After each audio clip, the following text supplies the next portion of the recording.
গাছের ডালে ডালে মুকুলের সমারোহ। এর মিষ্টি গন্ধে এক ফুল থেকে অন্য ফুলে ছুটে বেড়াচ্ছে মৌমাছি।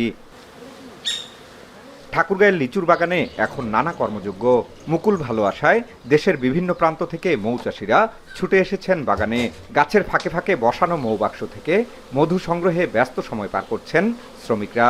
আর বাগান থেকেই মধু কিনছেন স্থানীয় ও বাইরের ক্রেতারা। এদিকে মৌমাছির জন্য পরাগায়ন হওয়ায় খুশি বাগান মালিকরা।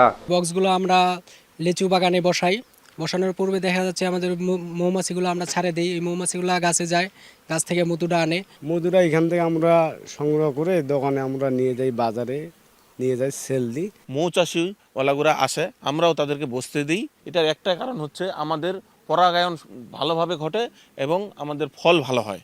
মধু উৎপাদন বাড়াতে সরকারি সহায়তার দাবি মৌচাষীদের। বেকারত্ব নিরসনের ক্ষেত্রে এবং অর্থনৈতিক লাভবানের ক্ষেত্রে এই সেক্টরটি ব্যাপক ভূমিকা পালন করছে। এখানে যদি বাংলাদেশ গভর্নমেন্ট একটু দৃষ্টি দেয় তাহলে আমরা সেই 1000 কোটি টাকার সম্পদ আমরা সংরক্ষণ করতে পারবো।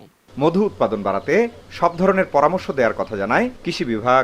গাছগুলো সবই ফুলে ফুলে সুশোভিত এবং এই মুহূর্তে আমাদের মৌয়ালরা বিশেষ করে কেউ কেউ বিক্ষিপ্তভাবে, আবার কেউ কেউ মৌ কলোনি সেগুলো স্থাপন করতে যাচ্ছে।